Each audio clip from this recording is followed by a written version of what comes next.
God bless you నాన్న, God bless you. ప్రభు నామమునకు మహిమ కలుగును గాక. ప్రభునందు ప్రియ సంఘమా, మనం ప్రాముఖ్యమైన ఘట్టంలో ప్రవేశిస్తున్నాం.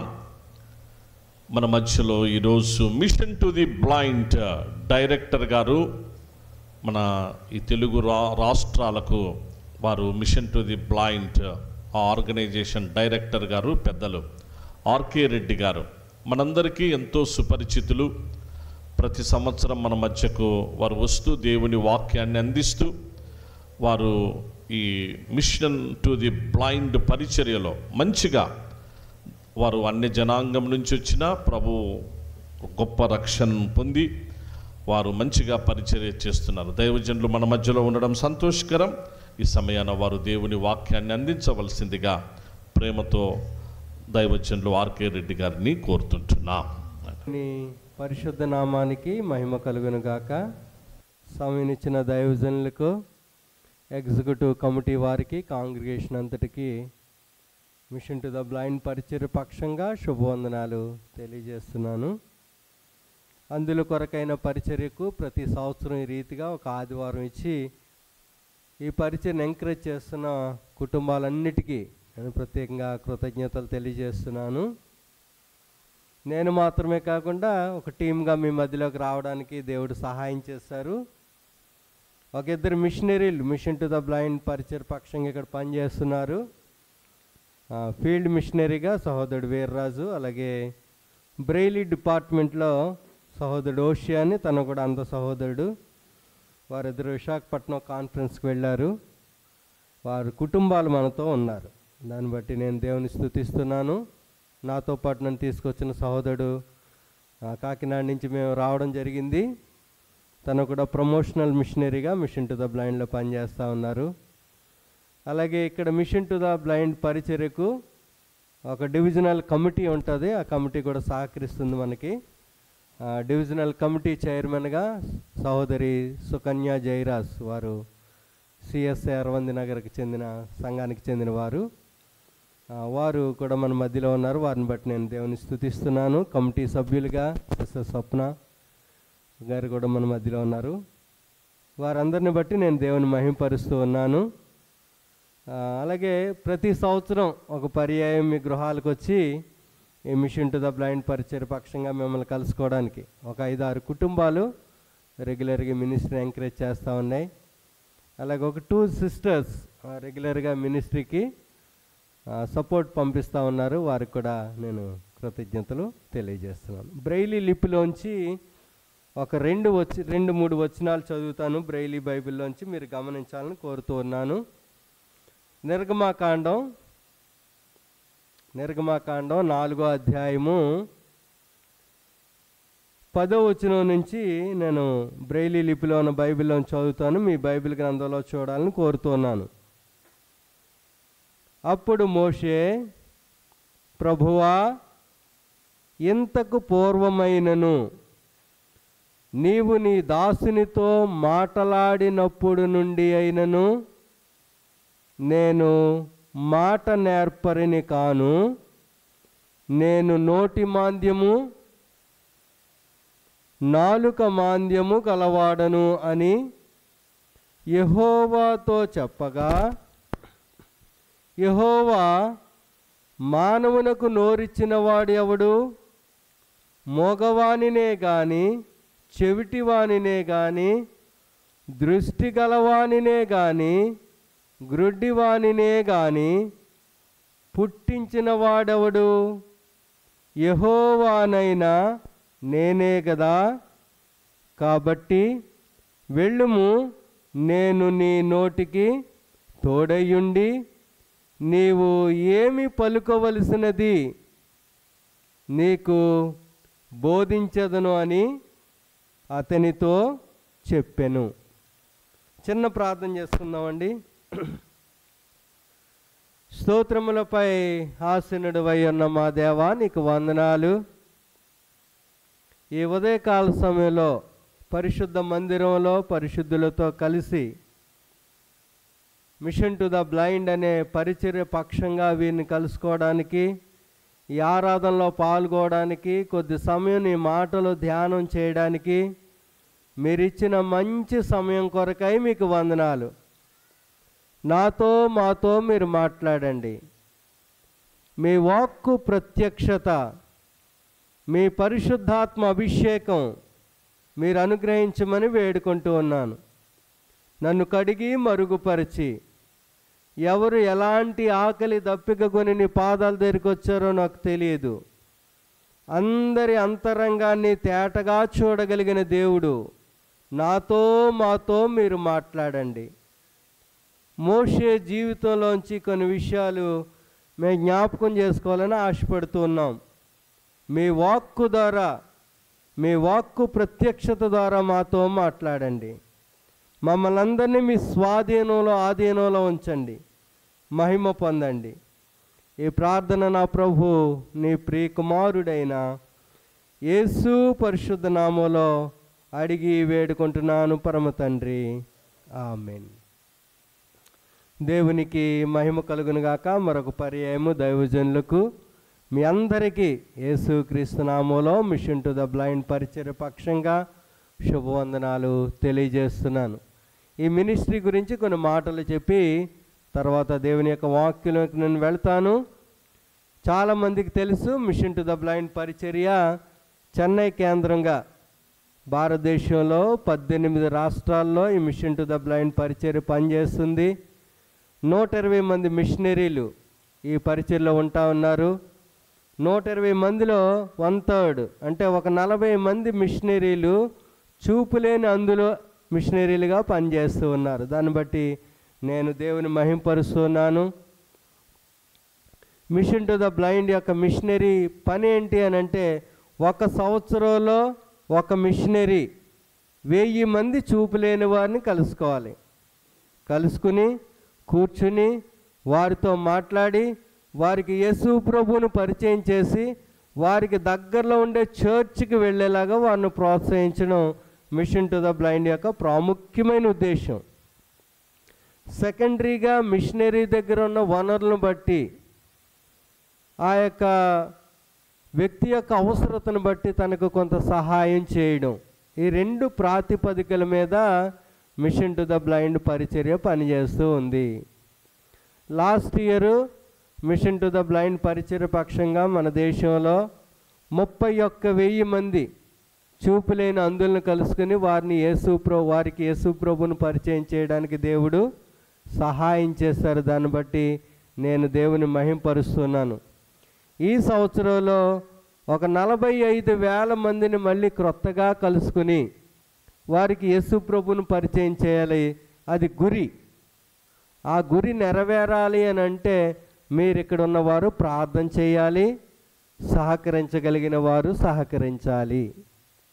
లాస్ట్ ఇయర్ ఎవరైతే మన మిషన్ ద్వారా రక్షణలోకి వచ్చారో అలాంటి వారందరినీ ఒక 4 రోజులు ఏలూరు పట్టణంలో గ్యాదర్ చేసి discipleship training camp for the blind people 4 దినాలు నేను చదివిన ఎలాంటి బ్రైలీ బైబిల్ కొరింథీ పత్రిక వారికి ఇచ్చి 4 దినాలు స్టడీ చేయడానికి దేవుడు సహాయం చేశారు.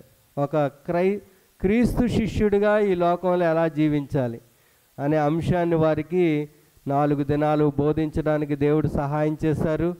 ఒక 70 మంది అందులైన వారు 4 దినాల వాక్యాలు నేర్చుకున్నారు. దాన్ని బట్టి దేవునికి మహిమ కలుగునుగాక. మన తెలుగు 2 రాష్ట్రాల్లో కలిపి 9 మంది మిషనరీలు మాత్రమే మనకున్నారు. మా ప్రార్థన, మా ఆశ ఏంటి అని అంటే, కనీసం ఒక్కో జిల్లాలో ఒక్కొక్క సువార్థికుడైనా అందుల మధ్యలో పనిచేయగలిగిన వారు ఉంటే ఆ జిల్లాలో ఉన్న చూపు లేని వారందరికీ సువార్త అందుతుంది. ఈ అంశం మీరు కూడా ప్రార్థన చేయాలని మిమ్మల్ని నేను కోరుతా ఉన్నాను. దైవజనులు ఒక మంచి ఆల్టర్ కాల్ ఇచ్చారు. మన పిల్లలు ఉన్నతమైన చదువు చదివి ఒక మంచి ఉన్నతమైన స్థాయిలో అయినా ఉండాలి, లోకరీతిగా ఒక మంచి ఉద్యోగాల్లో స్థిరపడాలి. అదొక ఆశ అయితే, రెండవ ఆశ ఒక మంచి నిర్ణయం తీసుకుని ప్రభు సేవకులుగా, మిషనరీలుగా కదండి, ఈ దినాన్ని ఎవరినైనా అడిగితే మీ కుటుంబం మా మినిస్ట్రీకి సహకరించండి అంటే సహకరించగలిగే వాళ్ళు ఉన్నారు దేవుని మహాకృపను బట్టి. కానీ మీ కుటుంబంలోంచి ఒక్కరిని దేవుని పనికి ఇవ్వగలరా అని అంటే మాత్రం ఎవ్వరూ మాట్లాడే పరిస్థితిలో లేరు. ఒక ప్రభుత్వ ఉద్యోగం కోసం 10,000 అప్లికేషన్లు వెళ్తూ ఉన్నాయంట. 10,000 ఖాళీలు ఉన్న ప్రభు పనిలో ఒక్కరు కూడా అప్లికేషన్ పెడతలేదట. 10,000 ఖాళీలు ఉన్నాయి ప్రభు పని కోసం అంటే ఎవరు కూడా దరఖాస్తు చేయట్లేదు. ఒక్క ప్రభుత్వ ఖాళీ కోసం 10,000 దరఖాస్తులు మాత్రం వెళ్తూ ఉన్నాయంట. ఒకసారి ఎప్పుడైనా ఆలోచన చేసామా? నో.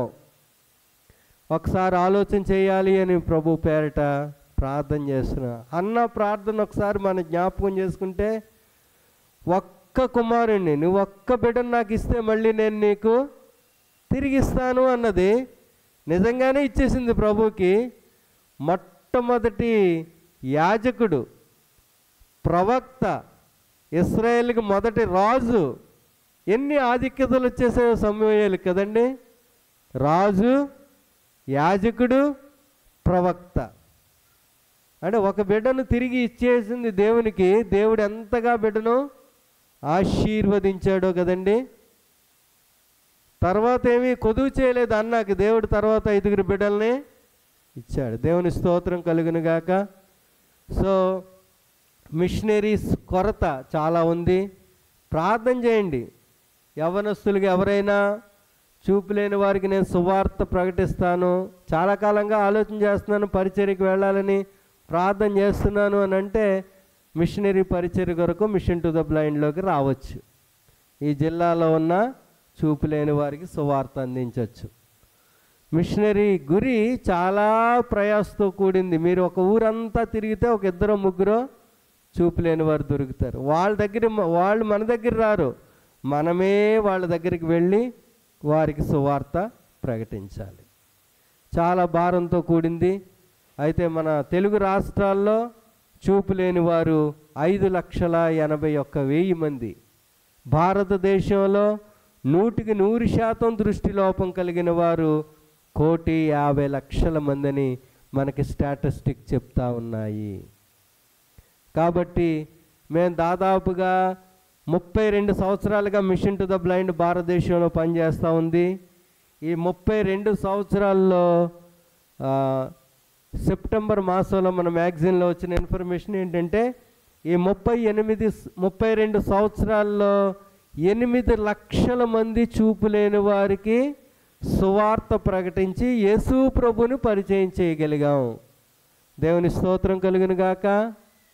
ఇది గొప్ప సంఖ్యే కదా, 8 లక్షల మంది అంటే. కానీ టోటల్ స్టాటిస్టిక్స్లో చూస్తే చాలా లెస్ పర్సంటేజ్ మనం రీచ్ అవ్వగలిగాం.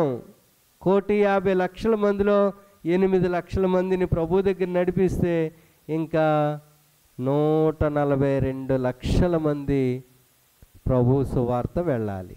ఎప్పుడు వెళ్తుంది? త్వరగా రా ప్రభు అని ప్రార్థన చేస్తున్నాం. ఆయన త్వరగా రావడానికి సిద్ధంగా ఉన్నాడు. మరి మనం పని చేయడం, త్వరగా పని చేయాలి కదా.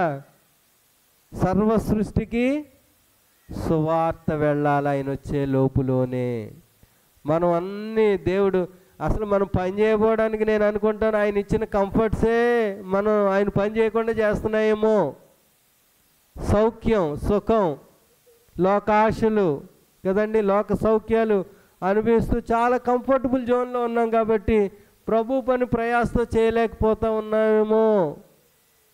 అంటే ఏమీ లేనప్పుడు ఏం చేస్తాం? ప్రభువా నన్ను ఒక్కసారి కనికరించి ఒక ఉద్యోగం ఇయ్యి, నన్ను కనికరించి ఒక వ్యాపారాన్ని ఇయ్యి అని ప్రార్థన చేస్తాం. దయ కలిగిన వాడు, కనికరం కలిగిన వాడు ఆయన అది ఇస్తాడు. అది ఇచ్చిన తర్వాత ఏం చేస్తాం? దాంట్లో బిజీ అయిపోతాం, ప్రభువుని పక్కన పెడతా ఉంటాం కదండి. సో దాన్ని బట్టి ఆలోచన చేయాలని ప్రభు నామపేట కోరుతా ఉన్నాను. ప్రతి అందుడికి దేశంలో సువార్త అందాలి. వారు కూడా నీలాగా నాలాగా ప్రభువుని నమ్ముకోవాలి. ఎందుకంటే వారు నిర్లక్ష్యం చేయబడిన వారు. ఫ్యామిలీ నిర్లక్ష్యం చేస్తుంది, సొసైటీ నిర్లక్ష్యం చేస్తుంది, కొన్ని సందర్భాల్లో సంఘం కూడా. వారు ఎవరైనా ఒక స్టిక్ పట్టుకుని ఈ గేట్ దగ్గరికి ఇలా నేను గుళ్ళోకి రావాలనుకుంటున్నాను అని అంటే మనం ఏమంటాం? హ్యాండ్ స్టిక్ పట్టుకొని ఇలాగా తడుముకుంటూ వస్తే, గుళ్ళోకి వద్దయ్యా, నువ్వు గుడి బయటే ఉండు, చర్చ్ అయిపోయిన తర్వాత కొంతమంది నీకు కొంత డబ్బులు సాయం చేస్తారు అంటాం తప్ప, ఆ వ్యక్తి పేరు కనుక్కొని యేసు ప్రభు నీ కోసం కూడా పుట్టాడు, నీ రక్షణ, నీవు కూడా ఆయన రక్షణ ప్రణాళికలో ఉన్నావు అని ఆ వ్యక్తితో మాట్లాడి ప్రభు మందిరంలోకి తీసుకొచ్చి ఆరాధనలో కూర్చోబెట్టగలమా? మన పక్కన కూర్చోబెట్టుకోగలమా? నో, అలా చేయలేము. మరి ఎక్కడ మన క్రైస్తవ ప్రేమ? మాటల్లో మాత్రమే ప్రేమ అని అంటే అలాగే కనబడతా ఉన్న దినాల్లో మనం ఉంటూ ఉన్నాం. చాలాసార్లు వారిని తక్కువగా చూస్తూ ఉంటాం. అయితే దేవుడు మాత్రం తక్కువగా ఎవరిని చూసే దేవుడు కాదు, ఎవరిని నిర్లక్ష్యం చేసే దేవుడు కాదు. ఈ మిషన్స్ ఎందుకు వచ్చాయి అసలు ఈ దేశంలో అంటే, మొదటి శతాబ్దంలో ఈ పరిచర్య అంతా సంఘమే చేస్తూ వచ్చింది. తర్వాత దినాల్లో సంఘం ఆ పరిచర్య నిర్లక్ష్యం చేసింది. కాబట్టి దేవుడు మిషన్స్ని లేపుకున్నాడు. సువార్తీకరణ కొరకు ఖైదీల మధ్యలో పరిచర్య, బెగ్గర్స్ మధ్య పరిచర్య, చూపులేని వారి మధ్యలో పరిచర్య, డెఫ్ అండ్ డమ్ మధ్య పరిచర్య.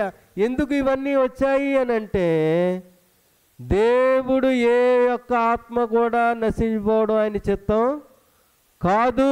కాబట్టే దేవుడు అనేక పరిచర్యలను లేపుకుని వారి ద్వారా ఈ సువార్తీకరణ దేశంలో జరిగిస్తూ ఉన్నాడు. సో దాన్ని బట్టి నేను దేవుని మహిమపరుస్తూ ఉన్నాను. ఎప్పుడైనా ఎంత పెద్ద కార్యక్రమాలు, చాలా మంచి కార్యక్రమాలు ఈ సంఘం చేస్తూ ఉంది. పాస్టర్ గారు కూడా చాలాసార్లు మా మిషన్ టు ద బ్లైండ్ క్రిస్మస్లో అందుల మధ్యలో వర్తమానం ఇచ్చారు. దాన్ని బట్టి దేవునికి మహిమ. ఎప్పుడైనా అందులను జ్ఞాపకం చేసుకుని వారి కొరకు ఒక కూడిక మనం పెట్టామా మన సంఘంలో, మన సండే స్కూల్ హాల్లో? ఎప్పుడైనా డెఫ్ అండ్ డమ్ని జ్ఞాపకం చేసుకుని, చూపు లేని వారిని జ్ఞాపకం చేసుకుని, వైకల్యం కలిగిన వారిని జ్ఞాపకం చేసుకుని ఎప్పుడైనా ఒక కూడిక కలిగి ఉన్నామా? దేవుడు అడుగుతాడేమో కదా, లేదయ్యా మాకు అన్నీ ఉన్నాయి కదా, మేము హ్యాపీగా మా కార్యక్రమాలు మాకే బోల్డ్ బిజీ అని చెప్తామా ప్రభు దగ్గర? ఒక ఎగ్జిక్యూటివ్ కమిటీ దగ్గరికి మేము వెళ్ళినప్పుడు విశాఖపట్నం వాళ్ళ సంఘంలో ఒక ప్రెసిడెంట్ గారు మాట్లాడుతూ ఉన్నారు. అయ్యా మా చర్చ్ యొక్క సంవత్సర ఆదాయం 4.5 crores, సంవత్సరంలో వాళ్ళ ఇన్కమ్ 4.5 కోట్లంట. వాళ్ళు ఏమనుకున్నారు అని అంటే, మన సంఘ పరిచర్యతో పాటు మిషనరీ పరిచర్య కూడా మన యొక్క బాధ్యత అని తలంచి 100 మంది మిషనరీలని డెడికేట్ చేసుకోవాలనుకున్నారంట. ఒక్కొక్క మిషనరీకి 5,000. అయ్యో మన డబ్బులు వెళ్ళిపోతే ఎలా బయటికి అనుకుంటారు కొంతమంది. దేవుడు ఎందుకు ఇచ్చాడు? ఆయన పని చేయడానికి ఇచ్చాడు, పని జరగాలి. ప్రభువు దగ్గర రివార్డు కావాలి, మనకు అవార్డు కావాలి అంటే భూమి మీద ఉన్నప్పుడు పరిచర్య జరగాలి. పరిచర్య జరగాలి అని అంటే నీవు చేయగలిగింది, మోకాళ్ళు వేయగలిగిన వారు మోకాళ్ళు వేయాలి, ఇవ్వగలిగిన వారు ఇవ్వాలి, వెళ్ళగలిగిన వారు నడిచెళ్ళి సువార్త పరిచర్య చేయాలి. గో ఆర్ సెండ్ అనే నినాదం మనకు తెలుసు. నువ్వు వెళ్ళు, నీ కుటుంబం నీ సువార్త ప్రకటనకు లేకపోతే నువ్వు ఒక మిషనరీని పంపించు. సో దాన్ని బట్టి నేను దేవుని స్తుతిస్తూ ఉన్నాను. ఈ చూపు లేని వారి మధ్య అందరికీ సువార్త అందాలని ప్రార్థన చేయండి. ప్రార్థన చేయగలిగిన వారు ప్రార్థన, పరిచర్య చేయగలిగిన వారు పరిచర్య, సహాయం చేయగలిగిన వారు సహాయం. ఈ కూడిక అయిన తర్వాత మీరు మాతో మాట్లాడచ్చు. ప్రతి ఒక్కరు మ్యాగజైన్ తీసుకోండి, మీ ఇంటి దగ్గర ఒక అరగంట గంట ప్రార్థన చేయండి. అలాగే సహకరించగలిగిన వారు మీ యొక్క ఇన్ఫర్మేషన్, మీ యొక్క కాంటాక్ట్ నెంబర్ ఇచ్చి ఈ పరిచయకు సహాయం. ఒక 8 ఫ్యామిలీస్ అనుకుంటా రెగ్యులర్గా సపోర్ట్ చేస్తున్నారు, వారికి నేను థ్యాంక్స్ తెలియజేస్తున్నాను. మరికొన్ని కుటుంబాలు, అయ్యా ఈ మిషన్ సేవ కొరకు నేను ప్రార్థన చేస్తానంటే ప్రతి నెల క్రమంగా మ్యాగజైన్ మీకు పంపిస్తాం, మీరు ప్రార్థన చేయండి. అయ్యా దేవుడిచ్చిన దాంట్లో కొంచెం ఆర్థిక సహాయం, ఒక 500 1000 మీ స్తోమతను బట్టి నేను కొంచెం సహాయం చేస్తాను, ఈ సేవ కంటే సహాయం చేయవచ్చు. యవ్వనస్తులైన వారు సేవకు ఎవరైనా సమర్పించుకుంటే చూపు లేని వారి మధ్య పనిచేయడానికి మిషనరీగా రావచ్చు. దేవుడు మీకు ఎలా ప్రేరేపణిస్తే అలాగూ ఈ పరిచర్యలో మాతో పాటు పాలు భాగస్తులుగా కావాలని ప్రభు నామపేట మిమ్మల్ని నేను కోరుతా ఉన్నాను. దేవుని యొక్క వాక్యంలోకి మనం వెళదాం. దేవుని యొక్క వాక్యంలోకి వెళదాం. మీరు ఇంకా తెలుసుకోవాలి, మాట్లాడాలనుకుంటే ఆఫ్టర్ ద సర్వీస్ మీరు మాతో ఫ్రీగా షేర్ చేయొచ్చు. మిషన్ టు ద బ్లైండ్కి బైబిల్ ట్రైనింగ్ సెంటర్ చూపు లేని వారి కొరకు మెడ్రాస్లో ఉంది. అక్కడ ఒక 30 మంది ట్రైనింగ్ అవుతూ ఉన్నారు. ఒక్కొక్క మిషనరీకి వారి భోజన ఖర్చు నిమిత్తం ఒక 2000 రూపీస్ ఎవరైనా సహకారం చేయొచ్చు. అలాగే మిషనరీ సపోర్ట్ 5000 ఒక మిషనరీకి.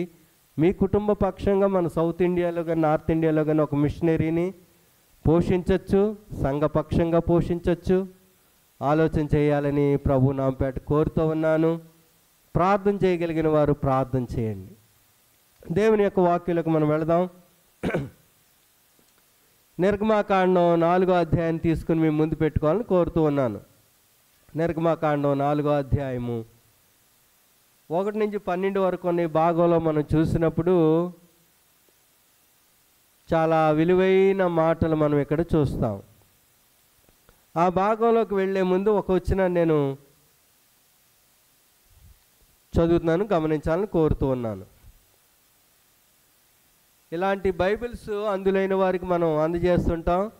బైబిల్ సొసైటీ ఆఫ్ ఇండియా మనకి ఉచితంగా వాళ్ళ బడ్జెట్లో 1% చూపు లేని వారి కొరకు కేటాయించి every year 20 lakhs Braille Bibles కొరకు వారు మన కేటాయించి బ్రెయిలీ బైబిల్ ప్రింట్ చేసి ఉచితంగా ఇస్తూ ఉన్నారు. మనం కూడా అందులైన సహోదరులకు ఉచితంగా ఇస్తాం. మన మినిస్ట్రీ తరపున వారికి బుక్లెట్స్, మంత్లీ మ్యాగజైన్స్ ఇవి పంపిస్తాం అందులైన వారికి. 3వ అధ్యాయం 7వ వచనాన్ని చదువుతున్నాను, చూడండి ఒకసారి. 3వ అధ్యాయం 7వ వచనం నిర్గమాకాండం. మరియు యెహోవా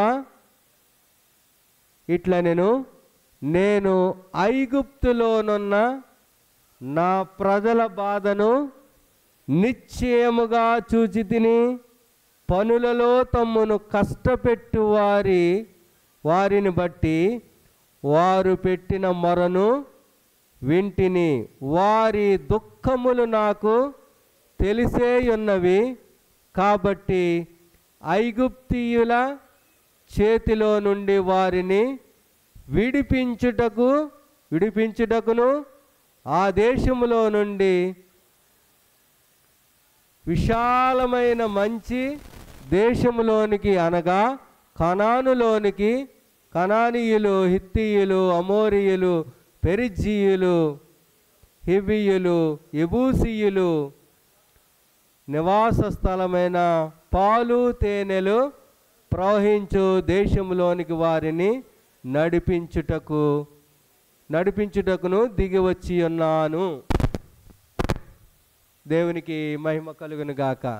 ఇక్కడ ఈ వచనంలో మన దేవుని గురించి ఒక చక్కని మాటలు కనబడతాయి. మన దేవుడు ఎవరు అని అంటే చూసే దేవుడు, రెండవది వినే దేవుడు, మూడవది స్పందించే దేవుడు. చూచే దేవుడు, వినే దేవుడు, స్పందించే దేవుడు, నా దేవుడు. దేవునికి స్తోత్రం కలుగును గాక. ఇశ్రాయేలు ఐగుప్తు దేశంలో 430 సంవత్సరాలు మగ్గిపోయారు దాస్యంలో. వారు కొరడా దెబ్బలు తింటూ వారు దేవునికి మొర్ర పెట్టుకున్నప్పుడు దేవుడు ఏం చేశాడు? విన్నాడు, చూశాడు, విన్నాడు, వారిని విడిపించాడు. నిర్గమాకాండం యొక్క పుస్తకానికి ఉండే పేరంటే the book of redemption, book of redemption, విమోచన పుస్తకం అంటారు దీన్ని.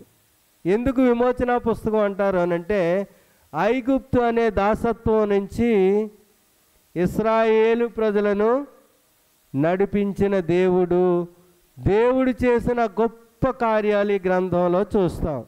10 అద్భుతాలు, సూచక క్రియలు, వారిని విమోచించడం, వారిని నడిపించడం, ఇదంతా కూడా నిర్గమాకాండంలో మనం తేటగా చూస్తాం. దేవుడు ఎంత గొప్ప దేవుడు, మోషేను ఒక నాయకుడిగా దేవుడు ఎంచుకున్నాడు. ధర్మశాస్త్ర గ్రంథాన్ని రాయడానికి వాడుకున్నాడు. ఐగుప్తు ప్రజలను దాస్యం నుంచి విడిపించడానికి ఒక నాయకుడిగా మోషేను ఎంచుకున్నాడు. మోషే జీవితకాలం ఎంతండి? 120 years. 3 భాగాలుగా ఉంటుంది మోషే జీవితం. మొదటి 40 సంవత్సరాలు ఐగుప్తు రాజు ఫరో యొక్క ప్యాలెస్లో చాలా సౌఖ్యంగా పెరుగుతాడు. రెండవ 40 సంవత్సరాలు ఇశ్రాయేలు ప్రజలతో అడవిలో ప్రయాణం. రెండవ 40 సంవత్సరాలు తను మొదటి 40 సంవత్సరాలు ప్యాలెస్లో, రెండవ 40 సంవత్సరాల్లో కొండల్లో అడవుల్లో ఆ యొక్క మామ యొక్క మందలు మేపడం విషయంలో బైబిల్ ట్రైనింగ్ అనమాట. అది ప్రాక్టికల్ ట్రైనింగ్. తను ఒకసారి 40 సంవత్సరాల ప్రాయంలో మనందరికీ తెలుసు, ఇశ్రాయేలు ప్రజల్ని విడిపించాలని ఒక ఐగుప్తుడిని చంపేసి మట్టిలో కప్పెడతాడు కదా. దేవుడు తనను సిద్ధపరచుకోలేదు, తన సొంత ప్రయత్నం చేస్తాడు, దాంట్లో ఫెయిల్ అవుతాడు. తర్వాత దేవుడు ట్రైనింగ్కి పంపిస్తాడు. 40 years ట్రైనింగ్ అవుతాడు దేవుని దగ్గర. తర్వాత దేవుడు తను పిలుచుకుని 80వ సంవత్సరంలో దేవుడు తను పిలుస్తాడు. 120వ సంవత్సరం వరకు ప్రభువుతో నడిచిన అనుభవం తనకి మనం చూస్తాం. సంఖ్యాకాండం 34వ అధ్యాయంలో తన వయసు 120 years అని మనం చూస్తాం. ఇక్కడ మనం చూసినప్పుడు 4వ అధ్యాయంలో దేవుని యొక్క పిలుపు మోషేను పిలిచినప్పుడు మోషే చాలా చక్కగా ఇక్కడ చెప్తాడు. 10వ వచనంలో ఏమంటాడు?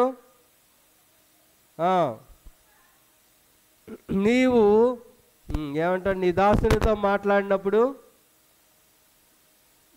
కాగా రమ్ము నిన్ను ఫరో యొద్దకు పంపెదను, ఇశ్రాయేలుడైన నా ప్రజలను ఐగుప్తుల నుండి తోడుకొని పోవాలనెను. అందుకు మోషే, నేను ఫరో యొద్దకు వెళ్ళుటకును ఇశ్రాయేలుడైన ఐగుప్తుల నుండి తోడుకొని పోవుటకును ఎంతటి వాడనని దేవునితో అనగా. చాలండి, ఒకసారి ఆగుదాం. ఇక్కడ మనం చూసినప్పుడు దేవుడు పిలిచాడు. పిలిచి 1వ వచనం నుంచి మీరు 9వ వచనం వరకు చూస్తే ఒక 3 రకాల సూచనలు చేస్తాడు. మొదటిది, దేవుడు మాట్లాడుతున్నప్పుడు నేను ఎంతటి వాణ్ణి అని అంటే దేవుడు అంటాడు, నీ చేతిలోనిది ఏమిటి అని అడిగితే కర్ర అని చెప్తాడు కదా. దేవుడు ఆ కర్ర పట్టుకుని నడు అని చెప్తాడు. ఆ కర్రతోనే నేను నడిపిస్తాను. దేవుడు 3 రకాల సూచనలు మనకి ఇక్కడ 9వ వచనం వరకు చూపిస్తాడు. మొదటిది కర్ర పాము అయిపోవడం కదా. రెండవది కుష్టు వ్యాధి రావడం చేయికి. మూడవది నీరు రక్తంగా మారడం. ఈ 3 సూచనలు మనకి ఏం కల్పిస్తాయి, ఏం అర్థమవుతుంది అని అంటే, మొదటి సూచనను బట్టి ఐగుప్తు రాజు చాలా కుయుక్తికి పరుడు, అంత గొప్పవాడు, అంటే పాము లాంటి వాడు. అలాంటి వాడిని కూడా తోక పట్టుకుని జాడించే శక్తిని నీకు ఇస్తున్నాను అని మొదటి సూచనలో తెలియజేస్తాడు. రెండవ సూచనలో దేవుడు ఏం తెలియజేస్తాడు అని అంటే, నీ హృదయంలో నేనున్నాను. తన చేతికి కుష్టు వస్తుంది, తర్వాత కుష్టు పోతుంది, మనకి విషయం తెలుసు కదా. హృదయం అంటే దేవుడు ఏం వాడుకున్నాడు ఈ భాగంలో అంటే, మోషే దగ్గర ఉండే కర్రను వాడుకున్నాడు, మోషే యొక్క నోరును వాడుకున్నాడు, మోషే యొక్క హృదయాన్ని వాడుకున్నాడు, మోషే యొక్క కుటుంబాన్ని కూడా ఈ విమోచన కార్యంలో దేవుడు వాడుకున్నాడు. ఎంత గొప్ప సూచక్రియలు అద్భుతాలు చేసిన మోషే అంటాడు, నేను నోటి మాంద్యము నాలుక మాంద్యము గలవాడను అని అంటే, దేవుడు అంటాడు కదా, యెహోవానైన నేనే నిన్ను సృష్టించాను అని చెబుతూ, డిజేబుల్డ్ పీపుల్ని నేను సృష్టించాను. మోగవానినే కానీ చెవిటివానినే కానీ, చూపు గలవాడినే కానీ గ్రుడ్డివానినే కానీ కలుగు చేసిన వాడు యెహోవానైన నేనే కదా. అసలు మోషే నోటి మాంద్యం కలవాడిని అంటున్నాడు, కానీ మోషే ఎంతో తేటగా మాట్లాడగలిగిన వాడు, వాక్చాతుర్యం కలిగిన వాడు. కానీ ఇప్పుడు మోగవాణ్ణి అని ఎందుకు ఒప్పుకుంటున్నాడో తెలుసా? 40 years తర్వాత ఐ యామ్ నథింగ్ అనే విషయం మోషేకి అర్థమైంది. నేను అల్పుణ్ణి, నేనేమీ చేయలేను, నేను బలహీనుణ్ణి అనే విషయం నేర్చుకోవడానికి మోషేకి 40 సంవత్సరాల కాలం పట్టింది. కాబట్టి ఇప్పుడు నీవు నాకు పనికొచ్చే పాత్రవని దేవుడు ఏర్పాటు చేసుకుని మోషేను వాడుకున్నాడు. ఇప్పుడు నువ్వు నాకు పనికొస్తావు. ఎప్పుడు ఒక మనిషి దేవుడికి పనికొస్తాడు అని అంటే, నేను బలహీనుణ్ణి, నేను అల్పుణ్ణి అని ఎప్పుడైతే ఒక మనిషి తగ్గించుకుంటాడో అప్పుడు మాత్రమే దేవుడు ఆ వ్యక్తిని వాడుకుంటాడు. దేవుడికి ఏంది కావాలి మన నుంచి అని అంటే, మన యొక్క ఎలిజిబిలిటీ కాదు, కానీ అవైలబిలిటీ కావాలంట దేవుడికి. మన సామర్థ్యం కాదు దేవుడు మనల్ని వాడుకోవాలంటే. నేను ఎంత చదువుకున్నానో, ఎంత గొప్పవాడినో కాదు దేవుడికి నా దగ్గర నుంచి కావాల్సింది, నేను ఎంతగా తగ్గించుకుని ఆయన కొరకు విధేయత చూపిస్తానో అప్పుడు మాత్రమే దేవుడు నన్ను వాడుకుంటాడు. అందుకనే మనం కొరింథీ పత్రికలో చూస్తాం, జ్ఞానులైన వారిని సిగ్గుపరచడానికి ఆయన ఎవరిని వేడుకున్నాడు? వెర్రి వారిని ఎన్నిక చేసుకున్నాడు. జ్ఞానులైన వారిని సిగ్గుపరచడానికి ఆయన వెర్రి వారిని, అమాయకులైన వారిని కదండి. ఈరోజు కూడా చూపులేని వారు ఎంతమంది వాడబడుతున్నారు అని అంటే, వాళ్ళు తగ్గించుకున్నప్పుడు దేవుడు వాడిని వాడుకుంటా ఉన్నాడు. నిన్ను నన్ను వాడుకోవాలి అని అంటే మన సామర్థ్యాలన్నీ పక్కన పెట్టి, దేవా నీవే నాకు దిక్కు, నీవే నాకు ఆధారం, నేనేమీ కాదు, ఐ యామ్ నథింగ్ అని నువ్వు ప్రభు పాదాల దగ్గర పడితే దేవుడు ఖచ్చితంగా గొప్ప సాధనంగా నిన్ను వాడుకోగలడు. మోషే తన సొంత శక్తి సామర్థ్యాలతో ఐగుప్తు నుంచి ఇశ్రాయేల్ని విడిపించాలనుకుంటాడు, దాంట్లో ఓడిపోతాడు. తర్వాత దేవుని దగ్గర తన్ను తాను తగ్గించుకుంటూ ఉన్నాడు. నాకు సామర్థ్యము లేదు అని అంటే దేవుడు అంటాడు కదా, నేనే కలుగు చేసిన వాడను. ఇది నాన్న చాలామంది యవనస్తులు బాధపడుతూ ఉంటారు కదా. ఏమని బాధపడతారు? అద్దం దగ్గర నిలబడినప్పుడల్లా కొంతమందికి బాధ కలుగుతుంది. ఏమని? అయ్యో నేను అంత అందంగా లేను, ఎవరిని ఆకర్షించలేకపోతా ఉన్నాను, అంత పొడవు లేదు, అంత కలర్ లేదు నాకు కదా, అంత ధనం లేదు, అంత నేను ఫెయిర్గా లేను అని చాలామంది యవనస్తులు బాధపడుతూ ఉంటారు కదా. దేవుడి దినాన్ని మీకు జ్ఞాపకం చేస్తున్నాడు, అన్ని అవయవాలు నీకు చక్కగా ఇచ్చాడు, దాన్ని బట్టి నువ్వు దేవుణ్ణి స్తుతించు. మీరు రెగ్యులర్గా వాడే ఒక వస్తువు అవసరం లేని వారు 1,50,00,000 మంది దేశంలో ఉన్నారు కదా కదా. మీరు బయటకు వచ్చేటప్పుడు ప్రతిసారి మీరు చూసుకుంటారు అద్దాన్ని, అద్దంలో మీ సౌందర్యాన్ని. ఈ అద్దం పని లేని వారు 1,50,00,000 మంది దేశంలో ఉన్నారు. అంటే వారిని వారు చూసుకోలేరు, ఇతరుల్ని కూడా వారు చూడలేరు. మన మిషన్ యొక్క ఉద్దేశం ఏంటి అని అంటే, వారు మనోనేత్రాలు వెలిగింపబడాలి, దేవుణ్ణి చూడాలి, దేవుని రాజ్యంలో వారు చేరాలి అనేది మన ప్రయాస. మనం చాలాసార్లు అన్నీ దేవుడిచ్చినా కానీ ఇంకా ఏదో ఇవ్వలేదని కొనుక్కుంటూ ఉంటాం, సొనుక్కుంటూ ఉంటాం దేవుని మీద. ఇశ్రాయేలు కూడా చాలాసార్లు దేవుడు ఇన్ని అద్భుతాలు సూచనలు చేసినా కానీ మమ్మల్ని ఎందుకు ఈ అడవిలోకి తీసుకొచ్చావు? మొట్టమొదటి సొనుగు ఏంటో తెలుసా? చూడండి 14వ అధ్యాయము నిర్గమాకాండం 14-11లో మొట్టమొదటి సొనుగు కనబడుతుంది ఇశ్రాయేల్లో. ఐగుప్తులో సమాధులు లేవని మమ్మల్ని ఈ అరణ్యంలో చొచ్చుటకు తీసుకుని వచ్చితివా అంటారు మోషేను కదా కదండి. నిజంగా ఐగుప్తులో వాళ్ళు ఎలాంటి అనుభవం జీవితం జీవించారో వాళ్ళు మర్చిపోయారు. అప్పుడే కొరడా దెబ్బలు మర్చిపోయారు కదండి, బానిసత్వాన్ని మర్చిపోయారు. దేవుడు ఎన్నో మేలులు వారికి చేస్తూ వచ్చాడు. దేవుడు ఇక్కడ మోషేతో మాట్లాడుతూ నేను నీకు తోడై ఉన్నాను. దైవజనులు చెప్పారు ఇమ్మానుయేలు దేవుడు. మన దేవుడు ఎవరో? ఇమ్మానుయేలు దేవుడు. ఈ భాగంలోంచి నేను మీకు జ్ఞాపకం చేయాలని ఆశపడేది ఏంటో తెలుసా? మోషే జీవితంలోంచి కొన్ని మాటలు మనం జ్ఞాపకం చేసుకుంటాం. మోషేను నేను నోటి మాంద్యము గలవాణ్ణి అని అంటే అలాంటి వాడిని ఎంతమందిని నడిపించడానికి దేవుడు వాడుకున్నాడు? 6 లక్షల కాల్ బలం. ఇప్పుడున్న టెక్నాలజీ మైకులు అన్నీ అప్పుడు లేవు కదా, కానీ దేవుడు ఎంత గొప్పగా వాడుకున్నాడు. దాన్ని బట్టి దేవుని యొక్క శక్తి ఏంటో మనకు అర్థమవుతుంది. ఈ భాగంలోంచి మోషే జీవితంలోంచి మనం జ్ఞాపకం చేసుకునేది ఏంటి అని అంటే దేవుడే నేనే సృష్టికర్తనే అని దేవుడు జ్ఞాపకం చేస్తున్నాడు. I am the creator of universe. నేను సృష్టి అంతటికీ కూడా చేసిన వాడను. యోహాను సువార్త 1వ అధ్యాయంలో మనం చూస్తాం కలిగి ఉన్నది ఏదియో ఆయన లేకుండా కలగలేదు. అంటే నీకు కనబడేది కనబడనిది అన్నీ కూడా ఎవరు చేశారు?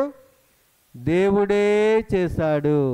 దేవుడే. అందుకని మనం ఎప్పుడు కూడా మన ప్రభువునికి కృతజ్ఞత కలిగి ఉండాలి. నన్ను నువ్వు చేశావు, ఈ స్థితిని ఇచ్చావు, ఈ రూపాన్ని ఇచ్చావు, నీకు వందనాలని చెప్పగలగాలి. లేని దాని గురించి సొనుక్కుంటూ కొనుక్కోవడం కంటే ఉన్నదాన్ని బట్టి మనం ఏం చేయాలి? దేవునికి కృతజ్ఞత కలిగి బ్రతకాలి. మోషే పుట్టినప్పుడు ఎలాంటి పరిస్థితులు ఉన్నాయి అని అంటే కొన్ని వేల మంది చిన్నారులు చంపివేయబడ్డారు, హతసాక్షులు చనిపోయారు కదా.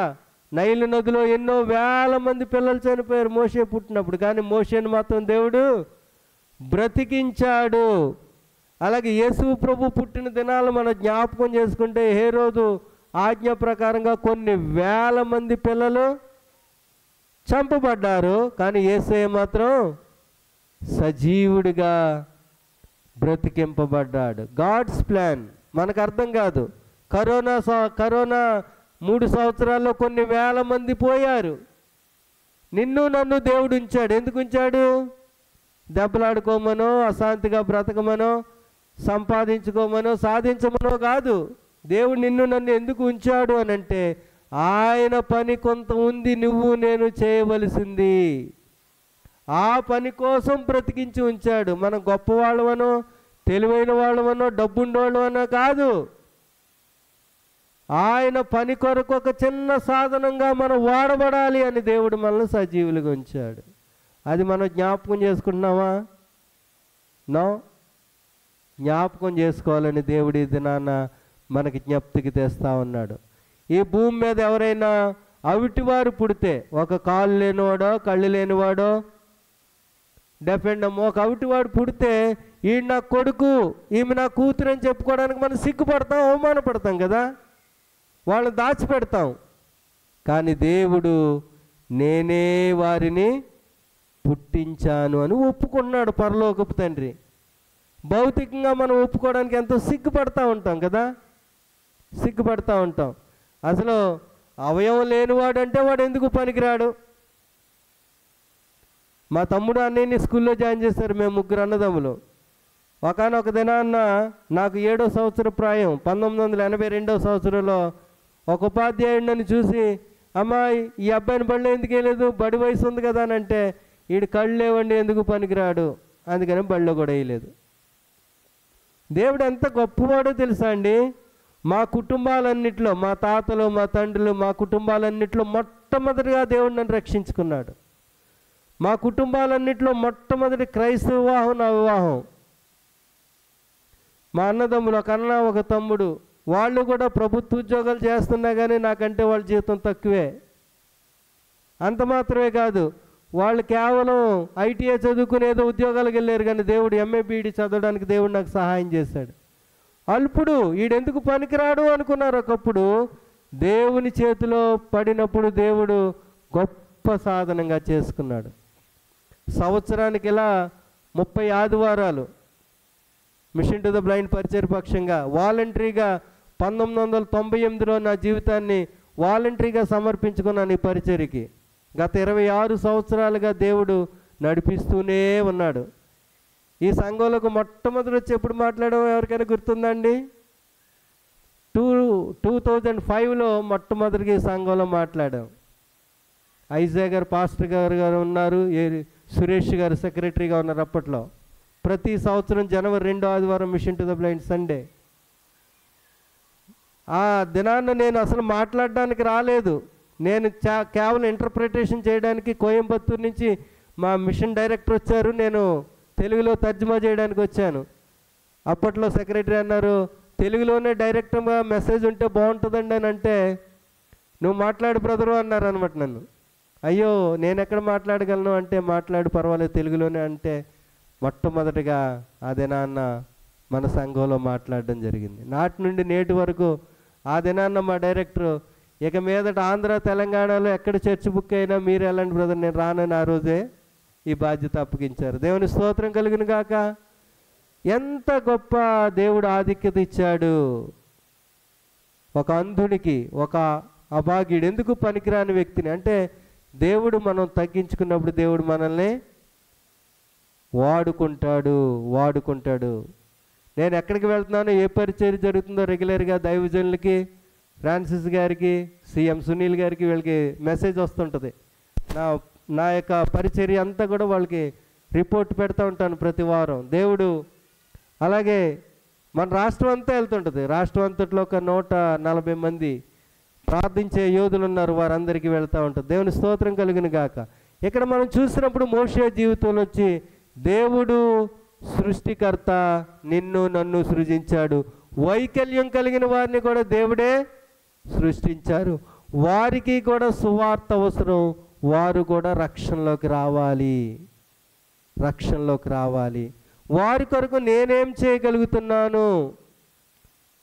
అలాంటి ఆత్మల కొరకు రక్షింపడాలని ప్రార్థన చేస్తున్నానా? సహాయం చేయగలుగుతున్నానా? ఎవరైనా అలాంటి వాళ్ళు కనబడితే దేవుడు నా జీవితంలో చేసిన కార్యాన్ని నేను ఎప్పుడైనా సాక్ష్యంగా చెప్పానా? వాళ్ళకి ఎప్పుడైనా మా మందిరానికి రమ్మని వారిని ఆహ్వానించానా? నో. ఎందుకు? ఏది చేయకపోతే ఎందుకండి దేవుడు నిన్ను ప్రత్యేకంగా ఎన్నుకున్నాడు? ఏదో ఒక పని ప్రభు కొరకు మనం ఖచ్చితంగా చేయాలి. మా బాధ్యత చూపులేని వారి కొరకు దేవుడు మాకు బాధ్యత అప్పగించాడు. మీకు కూడా బాధ్యతే. ఈ అనంతపురంలో సిటీలో ఉన్న ప్రతి వ్యక్తికి కూడా సువార్త అందించే బాధ్యత. చుట్టుపక్కల మండలాలు, విలేజ్లు కదండి, ఎంతో గురుతరమైన బాధ్యత సంఘానికి ఇచ్చాడు. సంఘం వాటన్నిటిని కూడా ఇదేనాన్న చాలా మట్టుకు మరిచిపోతూ ఉంది. 4 గోడల మధ్యకే పరిమితమైపోయింది. మొదటి శతాబ్దంలో సంఘం మనం చూసినప్పుడు గొప్ప హింస కలిగినప్పుడు వాళ్ళు చెదిరిపోయి ఏం చేశారు?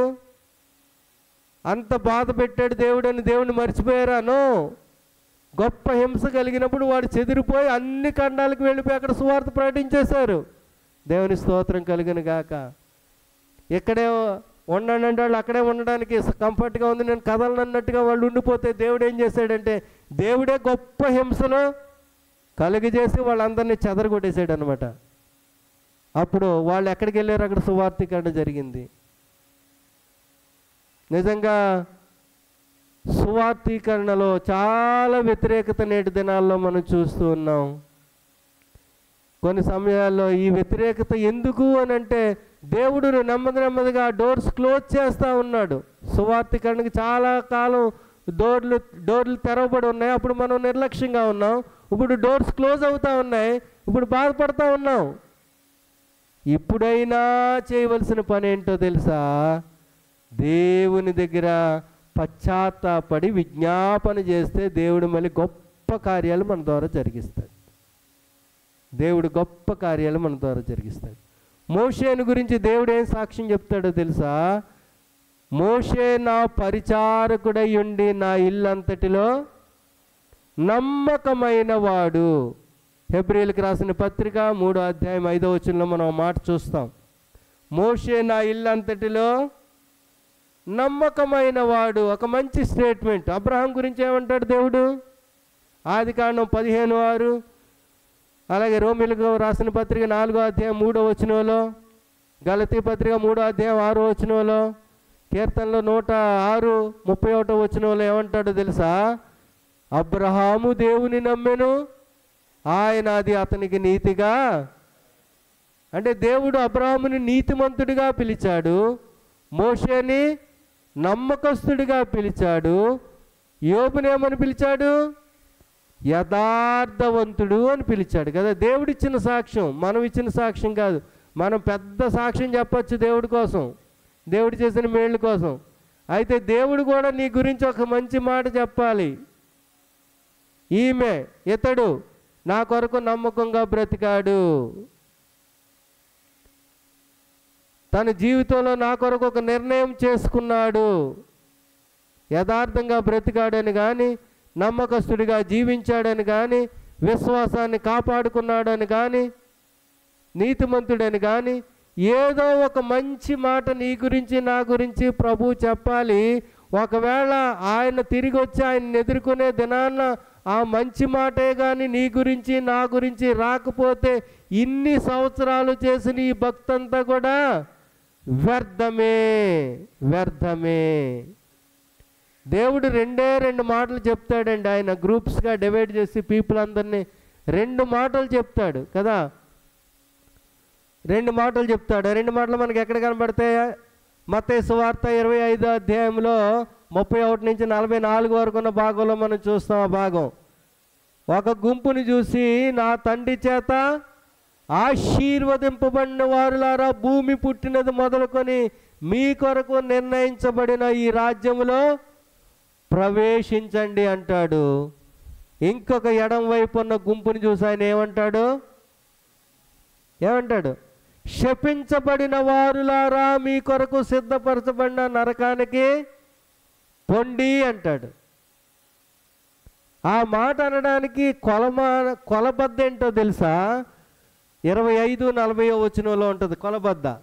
25:40 మత్తయి సువార్తలో, దీనులైన ఈ నా సహోదరులలో ఒకరికి మీరు చేసితిరి కనుక మీరు నాకు చేసినట్టే అంటాడు. దేవుని స్తోత్రం కలుగును గాక.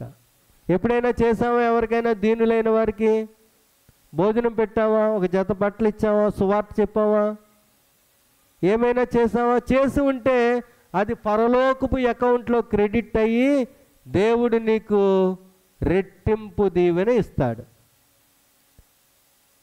ఒకవేళ చేయకపోతే నిన్ను రక్షించినందుకు ఆయన నీ గురించి బాధపడతాడు.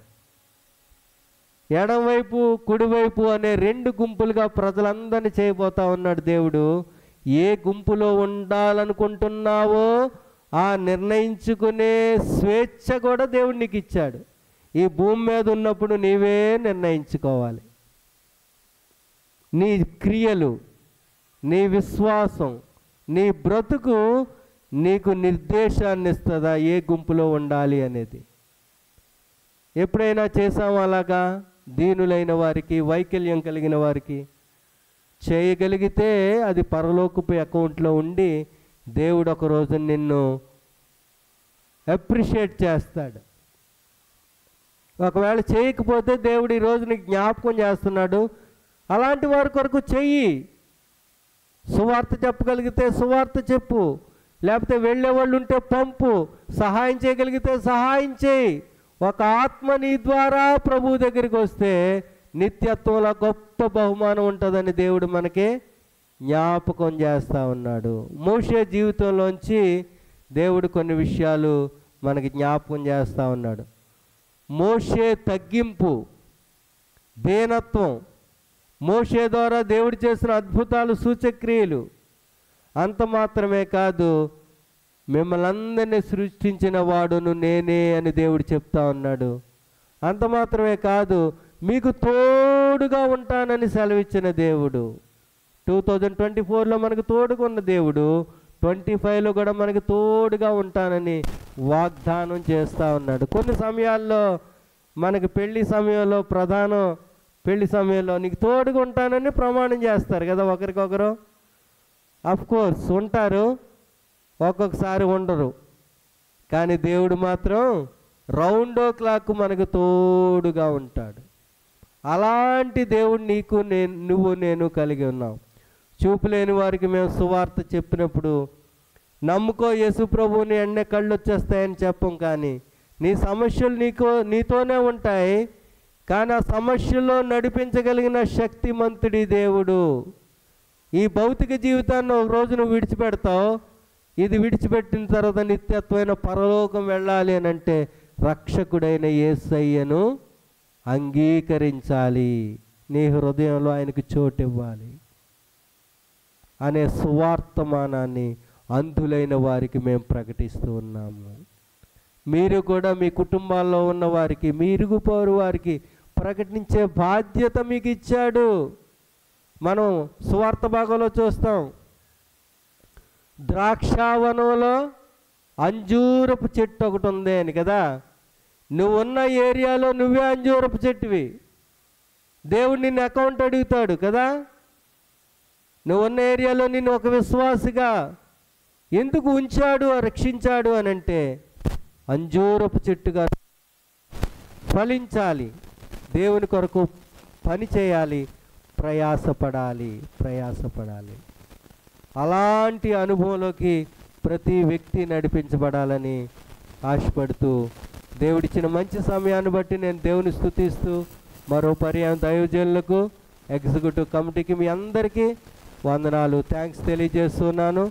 ఈ పరిచర్య కొరకు రెగ్యులర్గా ప్రార్థన చేయండి. సహకరించగలిగిన వారు సహకరించండి, వారు లేపబడండి. Thank you all.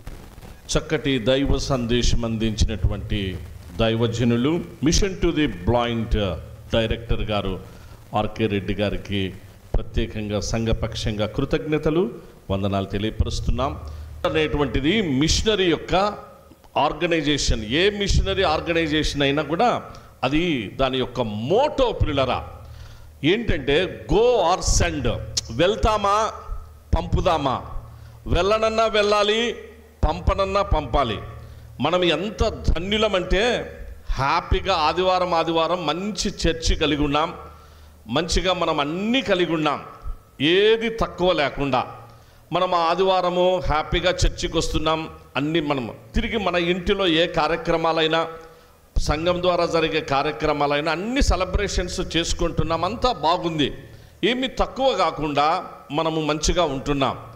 కానీ ఇక్కడ ఏంటంటే ఎంతో తక్కువ కలిగి ఎంతో పరిచర్యకు అవసరమైనటువంటివి చాలా ఉన్నాయి బయట.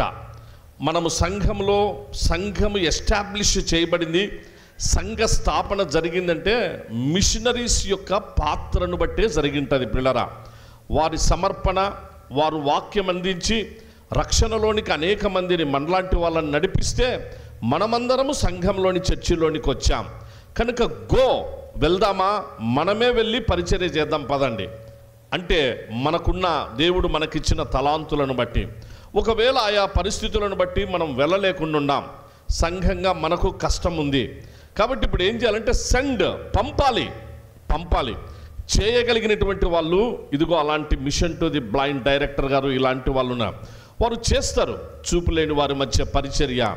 కాబట్టి ఆ విధంగా మనము పంపుట ద్వారా గొప్ప ఆశీర్వాదం, వెళ్ళినా అదే ఆశీర్వాదం, వారిని పంపినా అదే ఆశీర్వాదం. కనుక దయచేసి ఒక మంచి స్ఫూర్తి కలిగి ఇది ప్రత్యేక కానుకలు అలాంటి వారికి మన మిషనరీ ఆర్గనైజేషన్స్కి అందిస్తే మనకు ఎంతో దీవెన ఆశీర్వాదాలు ఉంటాయి. మిషనరీ ఆర్గనైజేషన్స్ ద్వారానే సంఘాలు అలాగూ అభివృద్ధిని పొందుతాయి. ఇది దయచేసి అందరూ గుర్తుంచుకొని ఆ పరిచర్యకు సహకరించవలసిందిగా మనవి చేస్తున్నాం. దించుదము. మహోన్నతుడవైన మా తండ్రి, శాశ్వతమైన ప్రేమతో ప్రేమించు గొప్ప దేవా, నీకే ఘనత మహిమ స్తుతి చెల్లిస్తున్నాం. ఉదయకాలం నుంచి ఇంతవరకు నీ సన్నిధి మాకు తోడుగా ఉంచారు. విశేషముగా మా పవిత్ర భారతావనికి రిపబ్లిక్ డే అనుగ్రహించి సంతోషాన్ని ఈ దినమందు మేము కలిగి ఉండటకిచ్చిన కృపలన్నిటిని బట్టి నీకు కృతజ్ఞత స్తుతి స్తోత్రాలు చెల్లిస్తున్నాం. మరొక్క మారు మా దేశమును తండ్రి మీరు ఆశీర్వదించండి. భారతావనిలోని మా సోదర సోదరీమణులందరినీ మరో రాబోవు సంవత్సర కాలం అంతటిలోనైనా ఆయుర ఆరోగ్యములతో నింపి అనేక కష్టములు సమస్యలన్నిటి నుంచి తప్పించి కాపాడుమని పరిపాలిస్తున్న పరిపాలకులను, నాయకులను, అధికారులను, అధిపతులను, ప్రజలందరినీ మీరే కాపాడుమని ప్రార్థిస్తుంటున్నాం. ఆంధ్ర రాష్ట్రమును, అలాగే అనంతపురం జిల్లాను, అనంతపురం పట్టణము, మమ్మల్ని అందరినీ ఎస్ఐయు సంఘ పరిచర్యలన్నిటినీ కూడా నీ కరుణాహస్తాలకు అప్పగించుకుంటున్నాం. తండ్రి, ఇంతవరకు మాకు తోడుగా ఉన్న దేవా నీకే వందనములు. మరి తండ్రి, తిరిగి ఇదిగో నీ పిల్లలు వారి వారి గృహాలకు వెళ్తుండగా నీ సమాధాన దీవెనలతో వారిని నింపి పంపుమని, ఈ వారమంతయునైనా నీ కాపుదల, నీ నడుపుదల తండ్రి సంఘములో ప్రతి ఒక్కొక్కరికి, ప్రతి కుటుంబానికి అనుగ్రహించి ఆశీర్వదించమని, రాబో కాలం అంతట్లో మేమందరము ప్రేమ, ఐక్యత, సమాధానములతో ధైర్యంగా నీ నామ మహిమార్థమై విజేతలుగా ఎస్ఐయు సంఘం విజయము పొందిన సంఘమై తండ్రి నిన్ను మహిమపరుస్తూ మేమందరం ముందుకు సాగుటకు కృప పాలించమని, ఆశీర్వదించమని ఆశ్చర్యకరుడు, ప్రేమామయుడు యేసుక్రీస్తు దివ్యనామమందే దీన మనసుతో స్తుతించి ప్రార్థించి వేడుకుంటున్నాం మా తండ్రి. పరలోకమందున్న మా తండ్రి, నీ నామం పరిశుద్ధపరచబడును కాక, నీ రాజ్యము వచ్చును కాక, నీ చిత్తం పరలోకమందు నెరవేర్చబడినట్లు మానుదిన ఆహారము నేడు మాకు దయచేయి. మా రుణస్థులను మేము క్షమించి ఉన్న ప్రకారం మా రుణములను క్షమించుము. మమ్మును శోధనలోనికి తేక దుష్టుని నుండి తప్పించుము. రాజ్యము, శక్తియు, మహిమయు నిరంతరము నీదే, నీవై ఉన్నావు తండ్రి. ఆమేన్. మన తండ్రి అయిన దేవుని ప్రేమ, కుమారుడైన యేసుక్రీస్తు కృప, ఆదరణకర్త పరిశుద్ధాత్ముని నిత్య సన్నిధి, ఆశీర్వాదము ఈ ప్రత్యేక పరిశుద్ధ ఆరాధనలో పాలిభాగస్థులైన మీ అందరి మీదను, కుటుంబముల మీదను, మన ఎస్ఐయు సంఘపు సేవా పరిచర్యలు, సార్వత్రిక సంఘ పరిచర్యలన్నిటి మీదను, విశేషముగా mission to the blind organisation activities అన్నిటికీ, మినిస్ట్రీస్ అన్నిటికీ తోడై కాపాడు కాక. ఆమేన్. అందరికీ వందనాలు. God bless you all. దయచేసి అందరూ సమాధానంగా సెలవు తీసుకోండి ప్లీజ్.